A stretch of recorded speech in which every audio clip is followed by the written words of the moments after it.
Man, I'm excited to be back. Here we go. We're at Rituals. We're diving into the next podcast with the Pastor Todd Lynch. Oh, and wow.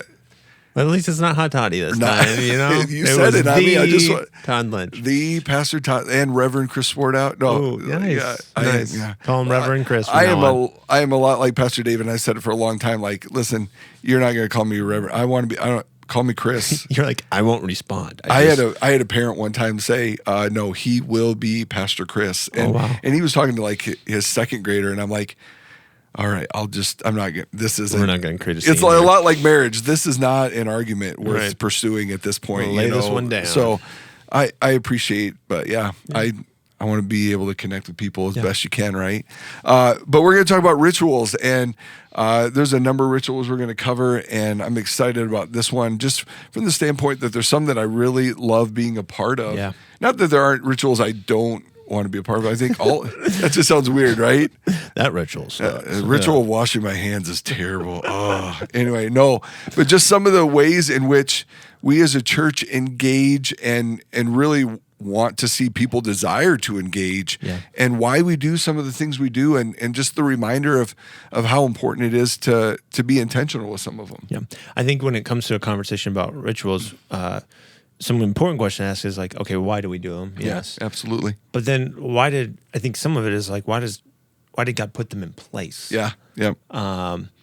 Because I think those two questions are a little bit different, because you're kind of getting your point of view of like, okay, well, as humanity, why do we do these? Yeah. But also like, no, but why does God want us to do these? And so, because I think there's both things happening on both sides of that. Yeah, absolutely. So, I think one of my favorite ones that I've been able to be part of across the board, and I don't think we've ever talked about this. Like for me, child dedication is one of those fun ones that when I've been at different churches, it's kind of been my sole responsibility to do child dedications. But walking that out with the parents, like, is it baptism? Is it child dedication? Well, I grew up this way and I grew up that way. And some of you grew up where baptism was, and it's not bad, right? Like, like I always tell people, your mom and dad did what they thought was the right way, the best way.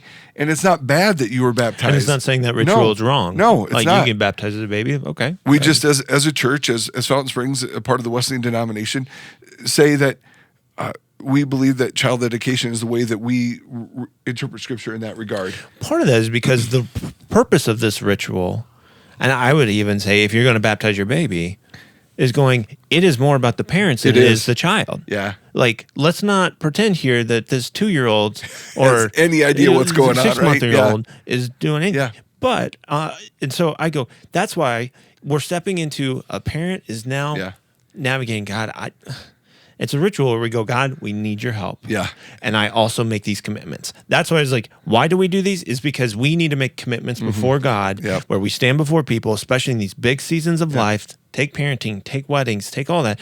And we go, we need to say this in front of people. There needs to be accountability with this. That's why this ritual is important. But also, God's doing his work in this. Yeah, absolutely. He's going to go, okay, I see that. Just know I'm here with you. I'm walking this out with you. And I would say there is, especially when it comes to baptism, that baby gets baptized. It's not that God's like, well, that doesn't matter. Yeah. No, he's still going to do his work in the midst of that. I remember one professor telling me as growing up, he's like, these rituals recognize, yes, it's us doing things, but God is doing his work in the midst of this. That's why we do these rituals, is so that we get to see God's work happen in us. When you come out of that water, God's doing something that cannot be explained. Like, it's just, he's forming things, connecting things, and being like, oh, I'm getting it now. Yes, this is an experience for you. Sure. That's why I was like, even as a baby, that's why there's this mindset of the church started this ritual, and they're like, this is more about what God's doing than it is what we're doing. However, I'd go, when you combine those two, and the people can understand what they're doing, and God's doing his work, that to me is where the ritual becomes powerful, especially when referencing baptism. Well, but in child dedication, I'm going, this is about the parent who understands what's happening.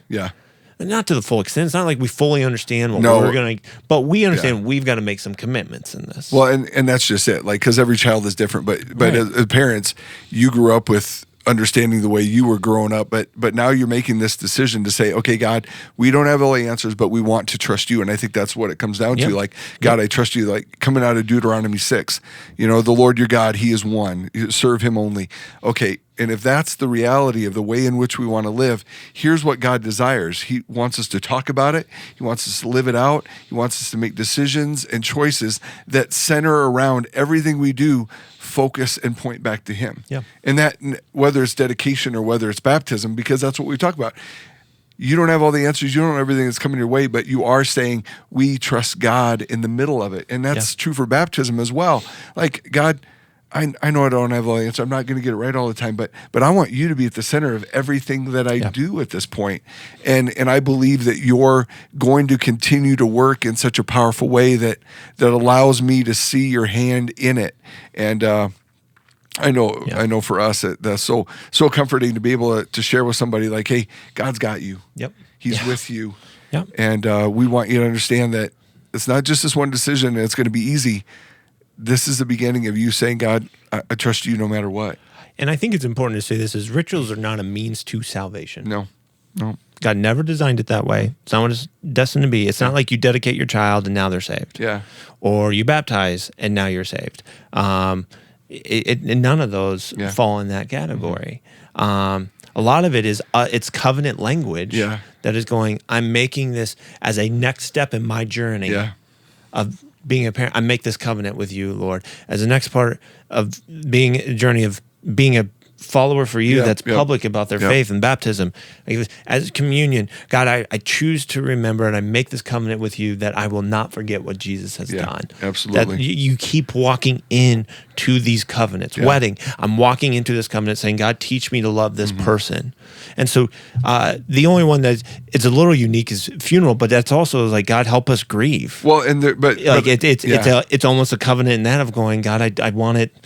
Help us navigate that. Well, and I think it's true, but I think there is a covenant from the standpoint of this world is not our home. Mm-hmm. Like that's a great one. There you go. This world is not our home. Like that's well said, we're aliens and strangers, and ultimately this is the hardest part because I walk through as well as you with families and friends, and it's so crazy when we walk through those moments of saying, okay, I know that I have to say goodbye. I don't want to, but I know that on the other side of this, it's so much better, right? Like, and obviously none of us have been there, but if we believe what God's word says, there's no more sickness, there's no more pain. We're going to be with Jesus. That sounds, as a believer, that should sound pretty good. Yep. And so, but no, they're within the midst of that ritual, the ritual of our lives pointing to Him. That's part of walking that out, and that part of that, that covenant, like you talked about. But those rituals. Why do we do that? Why do we spend time? Listen, the hardest part about the idea of a funeral being a celebration is so hard for our society because if something happened or didn't go the way we thought, or come to a place of saying this never should have happened or been this way, but yet we don't always understand the context of God's story in the middle of it, in the midst of this ritual of saying, okay, now that this happened, there has to be a switch. I don't know if that makes sense, but no, I think of like, we don't celebrate these because we're not Jewish, but there was a lot of rituals that they had, the feast of this, the feast of that, and those kind of things. And I'm all about feast. Like, I think we should maybe bring back the Feast of Unleavened Bread and into the festival of shelters. Let's get after it because they were great times to eat. But for the Jewish culture, they were a big deal. And for us, one of the things that we got to understand is Passover represents Jesus. Like, that was a huge ritual for them, but that also set the whole table for what Jesus was going to do, and explaining, like, as we do this Passover lamb, which is referencing all the way back to Exodus. So all these rituals help us remember what God is doing and has done, but it's also making sure that we are making this covenant, because you see it throughout the Bible to where God's going, okay, I need you to follow me in this. And so that's why we do these rituals that we have now. And some of you may like, well, why don't we do all the other ones? I mean, well, we're not Jewish. Like, some of it, and I think when God started expanding this ministry out, there were some that He was very specific on. No, I would agree. And so there was like these, and these matter. And so as a church, that's why, I mean, I think of the 5 that we're talking about today. I was like, these matter to us. Yeah, absolutely. And I think I love that idea with communion. And I know we're kind of jumping all around, but I just think there is a centrality to it, right? Yeah. And what he says at the table with his disciples that night. Every time you do this, do in remembrance of me. Absolutely. Because it revolved around the shedding of blood. It revolved around him making things whole. Yeah. And him and then you can jump into marriage. We don't have to right now, but like that idea of like the two shall become one. Yep. Like this oneness, this cohesiveness that he desires between a husband and wife to represent him, to be of the same mind and the same heart. And that would be, again, a representation of who he is as God. Yep. And we could just walk through, I think, these rituals and give some explanation. We already kind of covered child dedication. The purpose of that is to make that covenant with the Lord.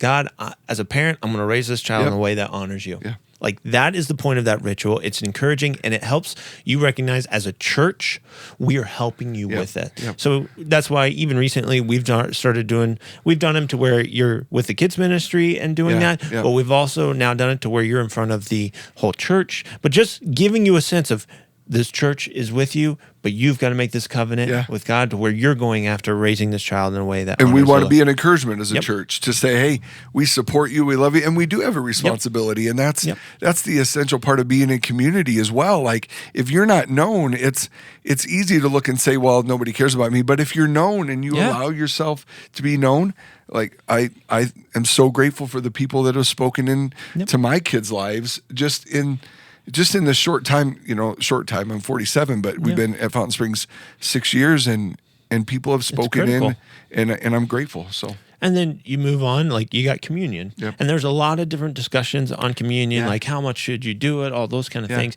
But going back to why this ritual, Jesus gave it to us. He's sitting down having a meal. Think about it, a meal with the disciples. Nothing wrong with that. And I think he wasn't trying to like. Now, the bread and the wine do have this huge representation, but he's like, every time you eat, every time that need is taken care of, remember me. Remember what I did for you. Remember the sacrifice I made for you. Because I think he was trying to be like, you're going to need to be reminded of this over and over again. So as a church, we do it, and we make sure it's explained, because there's a lot of different traditions, and people have taken this ritual a lot of different ways. And so for us, we're going, the body that was broken, that's the bread. It represents that. The blood, that's the juice. That's what it represents. And we are a church that believes like, hey, as long as you believe and you know what you're doing, you're free to take you don't have to be a member of the church. You don't have to be a member of that, because we want you to experience that, because we believe this ritual is more about. And I would say you don't necessarily need to wait on the church to lead you through this. Now, I think it's powerful to do it as a community, but you could do it every day at every meal. Part of the reason we started the tradition of praying before a meal, that's communion. You think about it, like, God, thank you for this food. Thank you for what you did on the cross. As I eat this, I recognize you are taking care of needs beyond just I'm hungry and I'm thirsty. And so that's why that ritual is powerful, of going, God's going, this is a covenant, this is our relationship. And the reason we have this relationship with God is because of Jesus. Well, and then, the ritual of moving into the ritual of marriage is like, and back in the day in Jewish times, I mean, there was a much longer process, and 7-day ceremony. That's a lot Some of of us get right annoyed now. just for a weekend. So. Listen, with 4 daughters, I'm just thinking about the money that's going to be involved there. I can't imagine 7 days of celebration. I mean, like, hey, let's just meet. My girls would be like, let's just have ice cream. I'm like, praise Jesus, let's go. Can you all get married on the same week? Would that be possible? And is there a discount rate for having 4 weddings at one time? But I've got 3 girls. So giddy up. But no, just that ritual of like, when Adam and Eve and God's desire for man and woman to come together and be one flesh, and leaving the idea of we use it at least I use it in my premarital, that idea of leaving and cleaving. Husband and wife, a wife leaves his father and mother, and is joined, or husband leaves his father and mother, is joined to his wife. This idea of leaving one family to join and start a new family, that is, I am joined to you. I want to be in covenant with you. I want to give all of myself to you, and be committed in that.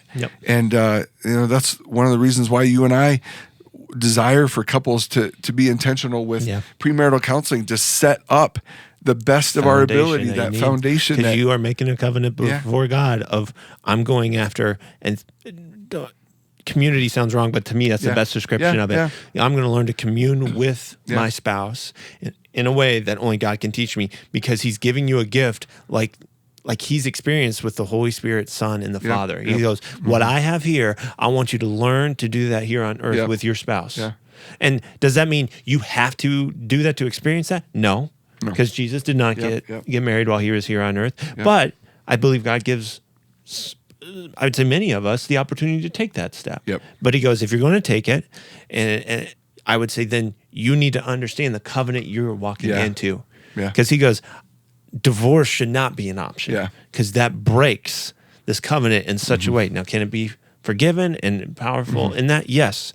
But we also know how destructive it is, and God knows that too. So he's like, don't treat that ritual so haphazardly. Callously? Yeah. Like, I'm trying to think of the right word there. I don't think anybody is like, who cares about weddings? But it's just like, but I think we go into it, I from what I've sensed, and I've done enough weddings, like, sometimes I'm like, couples, do you understand the weight?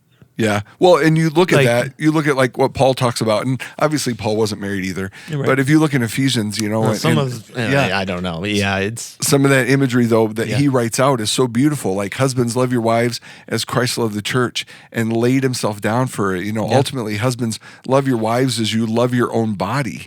I mean, if we were really to take, in all of these rituals, let's context them for a second. Words matter. What we do, why we say them, why we respond to them. That's why you have that whole element to a ritual. Here's these words that are said in this. You know, and serve, submit, and sacrifice. Those words are powerful. Like, if you really served your spouse like Christ wanted you to serve them, you know, like, because he talks about it. I didn't come to be served, but to serve. You know, and submit. He submitted to the will of the Father. He sacrificed himself on the cross so that we can know. All those things lead to us laying down our life for that other person. And ultimately, both of them have to be in agreement on that, right? I think it's a beautiful thing. God's going, I want you to learn what it takes to love someone on a level that's unique. We don't do this with friendships. We don't do this with our family. He goes, but in marriage, I want you to understand these vows, better or worse, richer and poor, sickness and health. Because I do believe if you're willing to walk through it, the beauty on the other side is going, man, I got to do life with somebody. And the power of that ritual just starts to come alive. But he goes, but I think as humans, we wouldn't be able to put together something that would have the full weight, the full meaning. That God created. Not somebody. I think all of these. I'm going, man. They're so beautiful. Even going from the parent dedication or baby dedication to communion to all of these are just, man. These are such healthy next steps and covenants that we need to understand the weight of what these decisions are, because people's lives are involved in this. And I think that's probably one of the funnest parts for me as a pastor. I mean, I know this isn't a pastor's podcast, but I love, is it? But I feel like it. No, just kidding. Just that idea of like, I love being a part of those moments of life. That you guys walk through, that you guys have questions about, and what it means to you, because all of us, you know, like I think you referenced earlier, some of us grew up in traditions where the ritual was every time you got together. You know, we as a church practice it, you know, once a quarter, or if it really becomes meaningful, is the timing in the meaningfulness of the sermon and what that looks like. And but there is power there, that as we all come together to focus on this one thing, that just kind of draws our attention and our focus onto Him. And that's the beauty of ritual is. Does it draw our focus and attention back to Jesus and push it there to be in a place to say, man, we're all coming from these different places, but we're all bringing ourselves to a place of saying, man, it's about you, Jesus. And that's a pretty cool thing. So, and so next one, we got baptism. And so baptism, the piece of this ritual is, I think you're taking that next step in your journey with God. I look at it this way, just like in marriage, you have the engagement time and then the wedding where you go public and let everybody know I love this person. I love that analogy when it comes to baptism. You have to have that moment where you're you have salvation. Yeah. Like you believe in Jesus, you take that step. It's here and it's growing, and you've said like I believe in you, and you've taken in that forgiveness. But then there's got to be that moment where I'm going public with this. Absolutely. What's going on here? I need everybody to know it. And there's this covenant that's built. God does something in that moment where He goes, "All right, here we go. Yeah, I see it. You are now walking out this journey of laying down your life." Yeah. To live for me. Well, it's analogous to the wedding ring, right? Like, like if you like it, you should put a ring on it. Yeah, like, come on, man. No, but the same is true. Like the next step in baptism is we do submersion because we use it in our packet. And I love the word analogous. Yeah. Like to Jesus' death, going down into the grave and coming back up. So going down under the water, being submersed into the water is a representation of dying to our sin, our sinfulness, and coming back up to the rising again and rising in newness. And that Scripture talks about it all over the place. You're an old creation, now you're a new creation. I think it's Romans 6 that is so powerful. In that. So it's got a great explanation of why we go through it. Yeah. And why we make that. But once again, I already pointed out, like, it's not something that saves you. Yeah. Because that would be like, what do we say about the other man on the cross who Jesus said you'll be in paradise? He didn't have time to get baptized. Yep. And so those are things that I just, when it comes to you, such a healthy step to take, so good for you. But I remember my baptism. Just powerful to be able to stand in front of my church. When were you? How old were you? 17. Okay. Yep. Yeah. But the church forced me to stand there and read my whole story. Just be thankful we don't make you do that. But for me personally, it was really healthy for me. Yeah. And some days I wonder, like, for some of you, you need to, and we tell you to write out your story because that is the time you're going public. Like you need to share that story that's happened so people can understand, and your church can be high. Like great, we now have this. We encourage you. We walk with you, but also God's going. I see that. This is that milestone along the way of this relationship getting healthier, and so that's the part that I'm going. I love baptisms. It's awesome, and it's such a powerful ritual. The last one's probably the toughest one. It's funeral. Yeah. But I love what you said. Like, it is us being reminded that this world is not everything. Yeah, yeah. We are not of this world. We have heavenly throne that we get to go to. And I think it's one of those things that helps us grieve. It helps us learn to stay with God in the midst of this and going, God's got us. Because death is one of the toughest things, right? Like losing a child. Like I have a sister that I've never met. Like she was in between Andrea and I. And so getting to one day meet my sister Elena, who was alive for 25 minutes. I have a cousin that's had stillborns. Just those moments and those idea of man, what a sweet reunion that's going to be. But to me, it's a call. Rituals are called to be faithful, right? And I think to keep that covenant with the Lord. Death reminds me to continue to be faithful because there is more to the story than what we see here. That's so good. So I love that. Just that helped even me as a pastor going like, because I knew this is always important. Like we have to do funerals. Yeah. I think it's dangerous, and I see our world moving towards this more often. Just going, okay, well, let's just get the funeral over with. Yeah. Let's get to closure. And I go, yes, I get that, but or they skip it sometimes. Yeah. Oh man, that breaks going, my heart. We're missing something there that is so vital. And but this is a life lesson. There's going to be things you have to do that you don't want to do. Yeah. That's the best thing for you to do. Yes, absolutely. Like as a parent, I know that now. I know. As a teenager, I didn't want to hear that. No. And there's even as an adult, I don't want to hear that. Yeah. But it's still true. Yeah. And we're walking a spiritual world that we don't fully understand the reasons why these things happen. Yep. And when a funeral happens, it sounds weird. Like I enjoy doing weddings. I also enjoy doing funerals because to me, there is now this opportunity to finally have some pretty real conversations with people. Absolutely. And so without this ritual, who knows what people are processing? Who knows where they're at? And they're left just going, okay, move on. Yeah. Well, and we could spend another time talking about this. Maybe we will. Yeah. There's a whole podcast around that. Yeah. Like each of us grieves differently. God is big enough for your questions. the reality of walking through these hard times, you were never meant to do it alone. So reach out, talk to someone. We do need each other. And you brought up another point. Like, once again, in Jewish culture, there is a long process with death. American culture, we have tried to make things fast and efficient. Yeah. Oh, I would agree. Absolutely. And so, even you think weddings and funerals were boom, boom, boom. Yep. Let's go. And I'm not saying our way's right, wrong, whatever, but I am saying, like, we may need to pay attention to that. I think there's some intentionality that would do us some good. Right. And making it a longer process. And I know when I tell couples, hey, we're going to take 6 to 7 times to meet, they're like, but once we get into it, 9 times out of 10, they're like, yep, they appreciate it. Yeah. And hear us. If you've walked through that, let's have a conversation. If you're struggling with the finality of things or losing someone, I mean, these are platforms for us to be able to relay and convey information, but they're also an invitation to have a conversation. If this helped, this was a good analogy for me. Like, I don't know cars that well. Yeah. And so when my car breaks down, there is just, okay, what do I do? Or even just simple maintenance. Yep. I take it to a mechanic who knows that stuff. You know, there are guys right now that are laughing at us like, come on, Chris and Todd. Hey, I'd rather be honest about my strengths and weaknesses. That is not my strength.